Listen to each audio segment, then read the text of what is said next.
যদি কেউ বলে যে গণভোট অবৈধ, তাহলে জাতীয় নির্বাচন অবৈধ হবে এবং বর্তমানে যারা সরকার আছেন তারাও অবৈধ হবে। গণভোট অবৈধ করার দুঃসাহস দেখায়, তাহলে অবৈধভাবে সরকার গঠনের জন্য তারেক রহমানদেরকেও আমরা বিচারের মুখোমুখি করব। প্রধানমন্ত্রী কথা বলছে না, সংসদের জবাব স্বরাষ্ট্রমন্ত্রী দিচ্ছেন, তারেক রহমান কেন কথা বলছেন না সেটার একটা বিষয় হচ্ছে যে তিনি চুপ থেকে সালাউদ্দিন সাহেবকে দিয়ে এগুলো করিয়ে তিনি এই বৈতরণীটা পার হওয়ার চেষ্টা করছেন। জুলাই সনদকে পাশ কাটিয়ে গণভোটের রায়কে বাতিল করে এগিয়ে যাওয়া, এবং এতে করে যদি কেউ গালিগালাজ করে, সালাউদ্দিন আহমেদকেই করে, তারেক রহমানকে না করে, এবং কোনো যদি শেষ পর্যন্ত সালাউদ্দিন আহমেদ সফল হয়ে যান এখানে, তাহলে এই সফলতা তো তারেক রহমানের হবে, তার সরকারের। আর যদি সালাউদ্দিন আহমেদ যদি দেখা যায় জনরোষের মুখে পড়ে যাচ্ছেন, তখন দেখবেন তারেক রহমান এসে হস্তক্ষেপ করবে যে না, আমরা জনগণের সাথে আছি।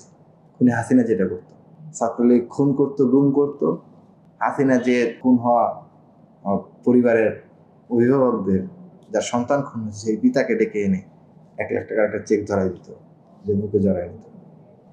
এই যে থিওরি, এই থিওরি এখানে বাস্তবায়ন হচ্ছে কিনা এটা একটা প্রশ্ন।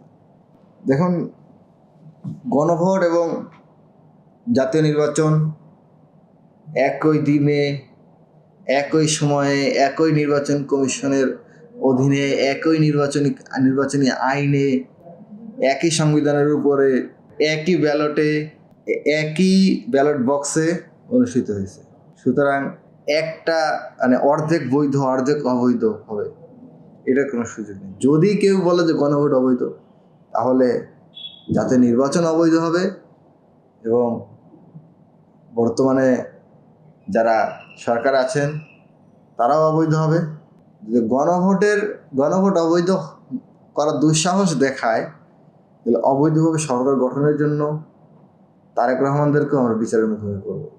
এটা আজ হোক কাল হোক আমরা করবো। যদি গণভোটকে অবৈধ করেন, সুতরাং সাথে সাথে সরকারও অবৈধ হয়ে যাবে।